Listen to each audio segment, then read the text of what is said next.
La palabra de Dios siempre es presentada cada día a nuestras vidas. De una u otra manera la misericordia de Dios llega a nosotros a través de su palabra. El problema es que escuchan la palabra, pero no la siembran. Y cuando usted no siembra una palabra, esa palabra no va a dar fruto. Porque en su mente pueden haber pensamientos de tristeza. Usted siembre la palabra de Dios que habla en contra de la tristeza, y usted va a ver fruto en su vida sobre esa tristeza. En su vida puede haber enfermedad. Usted comience a sembrar la palabra de Dios que habla sobre la enfermedad. Y usted comience a decir, la palabra dice en Isaías 53 que por las llagas de Jesús yo fui sanado. Yo siembro esa palabra y usted va a ver fruto de esa palabra en bendición a su vida. Si en su mente hay temor, usted siembre la palabra de Dios que dice: el Señor es mi luz y mi salvación, ¿de quién temeré? El Señor es la fortaleza de mi vida, ¿de quién he de atemorizarme? Y cuando esa palabra es sembrada en el corazón, esa palabra va a dar fruto y va a vencer ese temor. Toda tentación tiene una palabra de Dios. Toda enfermedad tiene una palabra de Dios. Toda miseria tiene una palabra de Dios. Si hay alguien que tiene miseria, si hay alguien que es pobre, que no tiene recursos, la palabra de Dios dice: hermano, yo quiero que tú seas prosperado en todas las cosas y que tengas salud como ha prosperado tu alma. Hay una palabra, hermano. Lo que pasa es que no la sembramos.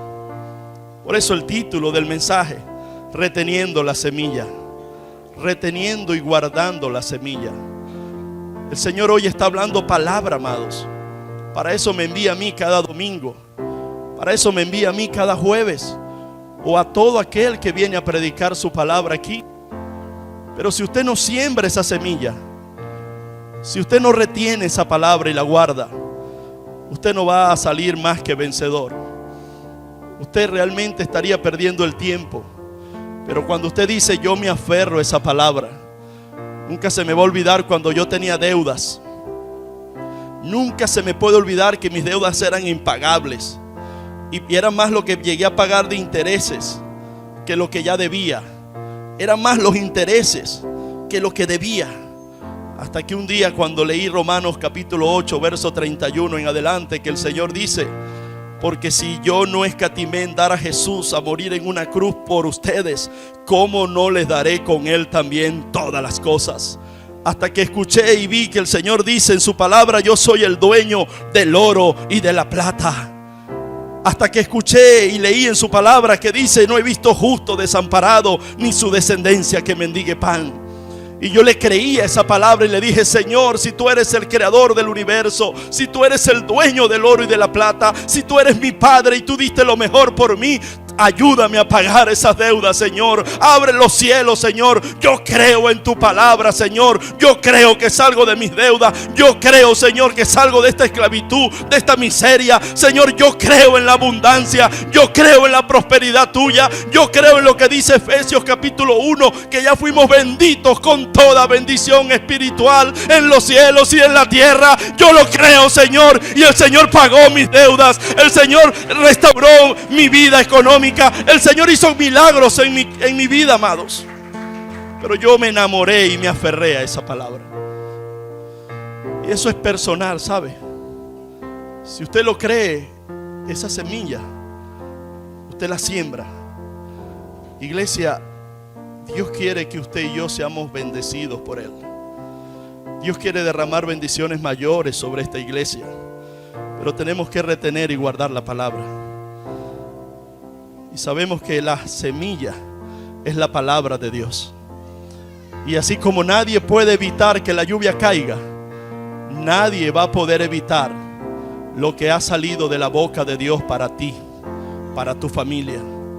Y se cumplirá lo que dice la misma palabra. Cuando dice la palabra en Josué, que no hubo palabra que Jehová haya dicho que no haya sido cumplida totalmente sobre su pueblo. Y en el nombre de Jesús no habrá palabra que Jehová ha dicho sobre esta iglesia. No habrá palabra que Jehová ha dicho sobre sus familias. No habrá palabra que Jehová ha dicho sobre el pastor de esta iglesia que se va a cumplir totalmente a plenitud lo que Dios ha declarado. Vamos a ver familias victoriosas, vamos a ver hogares restaurados, vamos a ver el templo hecho para la gloria de Dios, vamos a ver ese templo realizado, amados. Ayer me decía una persona que amo: pastor, pero ¿por qué mejor? Cuando le hablé de numeritos me dijo: pero ¿por qué mejor no dejamos la casa y ahí tomen 2 paredes y congréguense ahí? Y yo le dije: pero es que las paredes están todas rajadas, el techo está todo deteriorado, el lado de la cocina hay un hueco que se cayó ya un tramo de pared.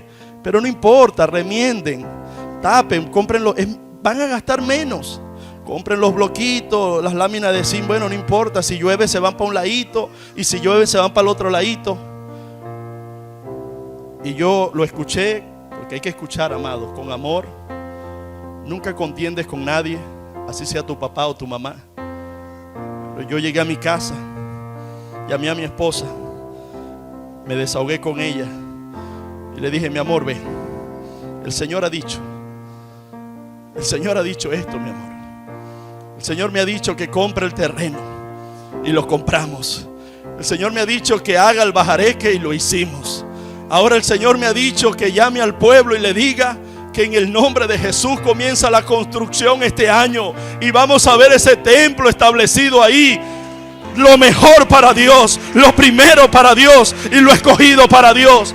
Mi Dios no es un Dios de pobreza. Esta iglesia no va a ser una iglesia de pobreza. Esta iglesia va a ser una iglesia de bendición, para bendecir a otros, para que otros vean el Dios poderoso que está con nosotros, amados. Y yo le creo a la palabra de Dios. Por eso quiero llevarte a Lucas rápidamente, porque esta parábola tú la sabes, quizás otros no la conocen, pero solo te la voy a leer. Y mientras te la voy leyendo, te voy explicando rápidamente. Lucas capítulo 8, verso 4. La palabra está dada, iglesia. Usted solo tiene que sembrar esa semilla. Por amor al Señor, te pido que la siembres esta mañana. Siembra esa palabra. Cual sea tu carga, cual sea tu enfermedad, cual sea tu problema, la palabra de Dios es mucho más grande. El Señor dice que el reino de los cielos es como una semilla de mostaza, que es la más pequeña de todas, pero cuando es sembrada termina siendo la semilla más grande de todas. Comienza como algo pequeño, pero comienza a hacer cosas grandiosas, amados. Amén. Dice el verso 4: juntándose una gran multitud y los que de cada ciudad venían a él, les dijo por parábola: el sembrador salió a sembrar. El Señor vino hoy a sembrar en esta iglesia. Y aquí hay 4 corazones. Oro a Dios que de esos 4 corazones todos estén alineados a un único terreno que Dios quiere, que es el buen terreno.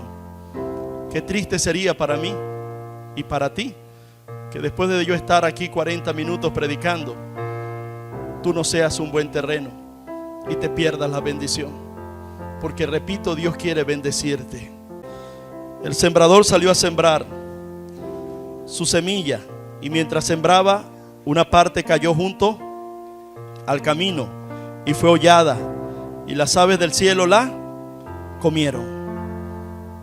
Ese es el primer corazón, la primera tierra, el primer terreno.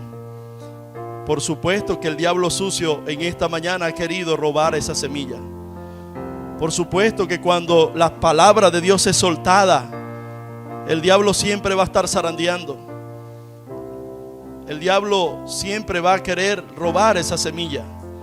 Y son esos corazones que representan al camino. Son esas personas que hoy han escuchado la palabra de Dios, pero andan pensando en la sopa que dejaron en la cocina. Andan pensando en las deudas que tienen. Están pensando de pronto cuando yo les digo: por las llagas de Jesucristo somos sanados, porque lo dice su palabra en Isaías 53. Dicen: sí, pero yo mañana voy al especialista porque yo confío en el doctor que está en la clínica Falcón. El diablo te está robando la semilla. Que cuando yo digo el Señor pagó mis deudas, no, ese debe estar inventando ahí. Ese debe estar hasta mintiendo ahí. Te está robando la semilla. Las que caen en el camino, dice la Biblia, que son holladas.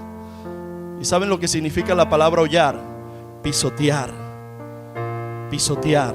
Es como si yo agarrara esta hermosa semilla y la colocara en el piso y agarrara y la pisoteara. Y eso hacen muchos cristianos, ¿sabían? Agarran la semilla y yo, si lo hago, cualquiera dice: ay, se pasó el pastor, qué grosero, ay, qué loco. Y muchas personas hacen eso con la semilla. Muchas personas hacen todos los días eso con la palabra. Pisotean la palabra de Dios. No solamente el diablo va a querer robarte la palabra, sino que vas a encontrar personas que son hijos del diablo que van a querer pisotear la palabra.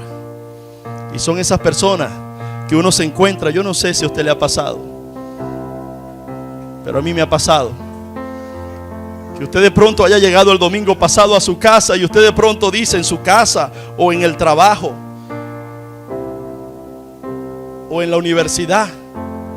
A mí me ha pasado, amados, que uno llega al trabajo, y yo llegué el lunes al trabajo, recuerdo, y yo, wow, ¿y cómo te sientes? Extraordinariamente bien. No sabía que yo tenía características benjamita. Señor Omar, ¿usted está loco? ¿Qué es eso? No sabe lo que estoy hablando, porque están en lo terrenal, no están en lo espiritual.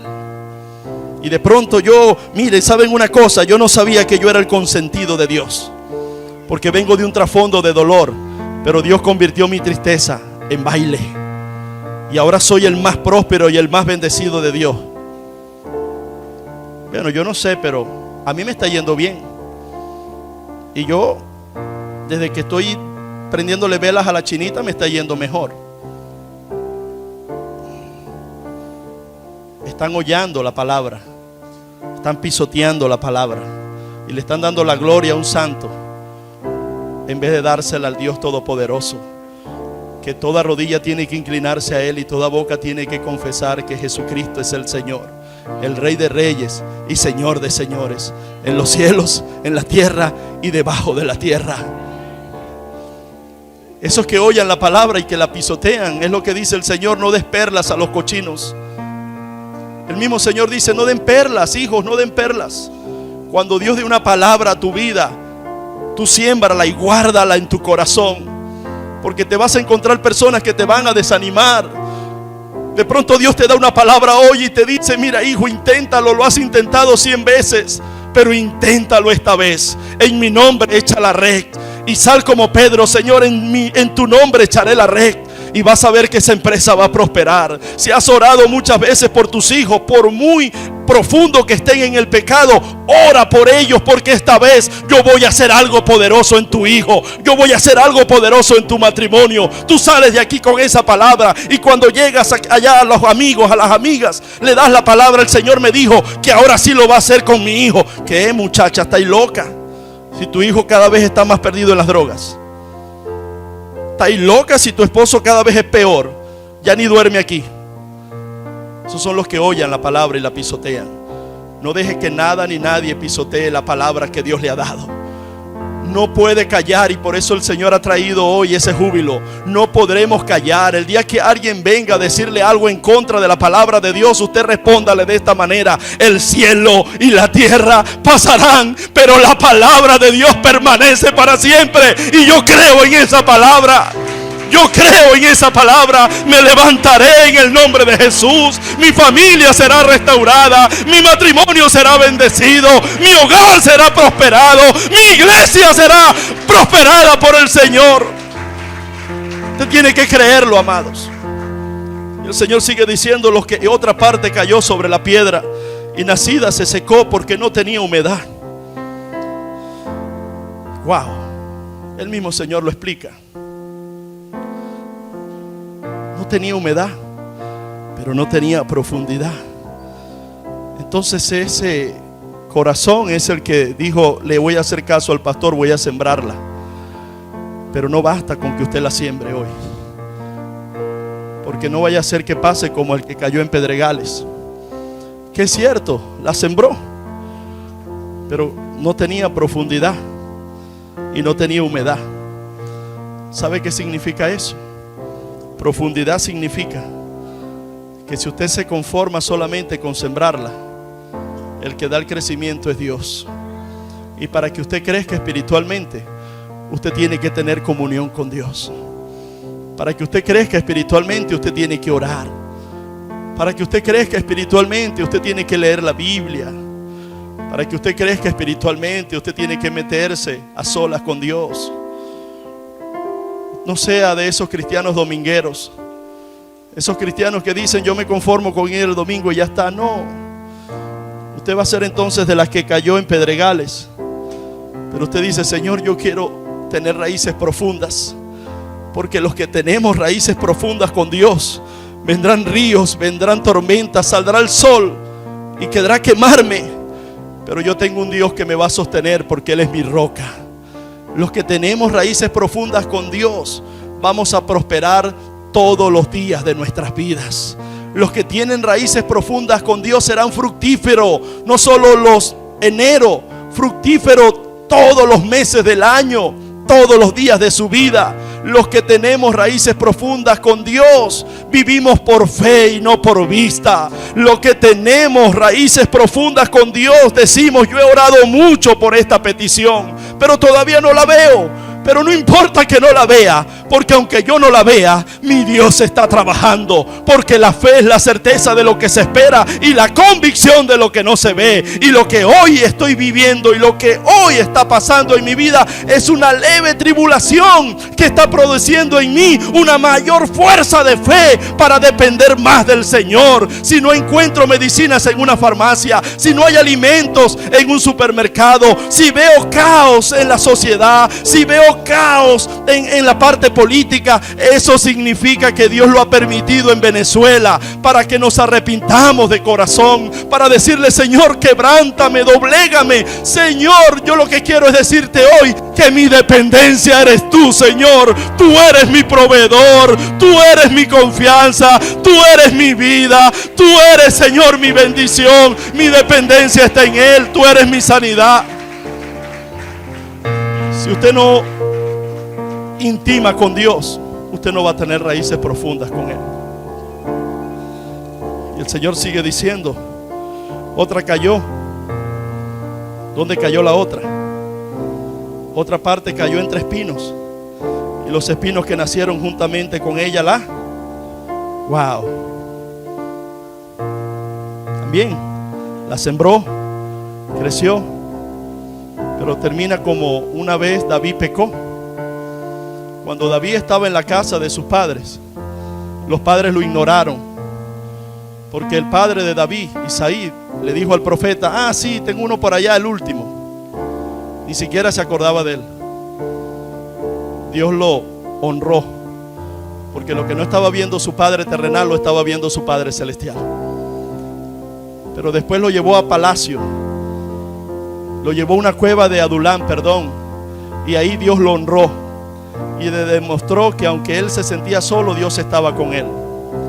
Después lo llevó a palacio, y ahí David falló, y Dios le demostró que aunque él había fallado, Dios era fiel y estaba con él.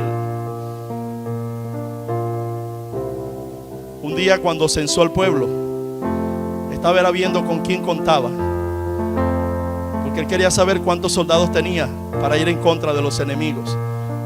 Y ahí Dios tocó el corazón de David y le dijo, David, pecaste contra mí. ¿Por qué, Dios? David, porque yo siempre te he demostrado mi fidelidad. Cuando tú no has contado con nadie, David, yo he estado ahí. ¿Por qué ahora, David? Tu seguridad está en los soldados y no en mí. Cuando eras un simple pastor, yo te mostré mi fidelidad. Cuando llegaste a palacio, yo te mostré mi fidelidad. Ahora que eres rey, quieres colocar tu confianza en tus soldados en vez de seguir teniendo tu confianza en mí. Por eso pecó contra Dios. Y hay muchas personas así. Dios te va a prosperar. Dios va a abrir puertas que ni te imaginas. Dios va a bendecir tu familia. Dios va a restaurar. Dios te va a dar oportunidades, porque Él es el Dios de la segunda oportunidad. Pero qué triste sería que seamos como la que cayó en espigo, que después que crece vienen los placeres. Esos placeres, ustedes saben, esos amiguitos que vienen en un yate. Hey, tú eres el líder de evangelismo, vente con el yate, vámonos para tu cacas. Vienen los lujos. Mira, yo sé que tú eres ahí la joven que estás al frente pero bueno, yo te quiero dar lujo, te quiero poner en las buenas. Y entonces comienzan a pensarlo y ahogan la semilla. Qué bueno sería que cuando Dios te lleve a alturas mayores, tú termines diciendo: Ebenezer, hasta aquí he llegado porque Dios me ha traído. Qué bueno sería que cuando usted esté en condiciones mejores, en salud, en prosperidad, en bendición, usted le dé la gloria a Dios. Y usted termine diciendo: Señor, no solo ahora te obedezco, ahora voy a hacer sacrificio, Señor, delante de ti. Dios me guarde de darte algo a ti que no me haya costado, Señor. Y eso es lo que Dios nos demanda, amados. El que no tiene sacrificio delante de Dios, lamentablemente esa semilla se ahoga. Usted tiene que sacrificarse para dar lo mejor al Señor. Morir a usted para que Cristo reine y viva en usted. Decir como Pablo en Gálatas capítulo 2 verso 20: con Cristo estoy juntamente crucificado, y ya yo no vivo, sino que vive Cristo en mí. Y lo que ahora vivo, lo vivo por el amor y la fe del Hijo de Dios que se entregó a sí mismo por mí. Y la última semilla, el último corazón, ustedes lo conocen. Es ese que oye las palabras y las hace, dice el Señor. En el verso 8 dice el Señor, dice que fue el que sembró la semilla en tierra y nació y llevó fruto a 100 por uno. Hablando estas cosas decía a gran voz: el que tiene oídos para oír, oiga. Por eso cuando yo les predico muchas veces les digo: ¿entendieron? Porque para mí es importante que usted entienda esta palabra. Porque si usted la entiende, usted tiene que determinar hoy qué terreno es usted. Porque la semilla es la misma, ¿sabía? Pero usted decide si esa semilla dé fruto al 100, al 60 o al 30. Y mi oración va a ser que esa semilla hoy dé fruto al 100 por uno. Porque si esa semilla hoy da fruto al 100 por uno, viene un gran avivamiento para Pomona. Viene un gran avivamiento para Villahermosa. Viene un gran avivamiento para Maracaibo, para San Francisco. Usted va a ser la punta de lanza de Dios para bendecir vidas.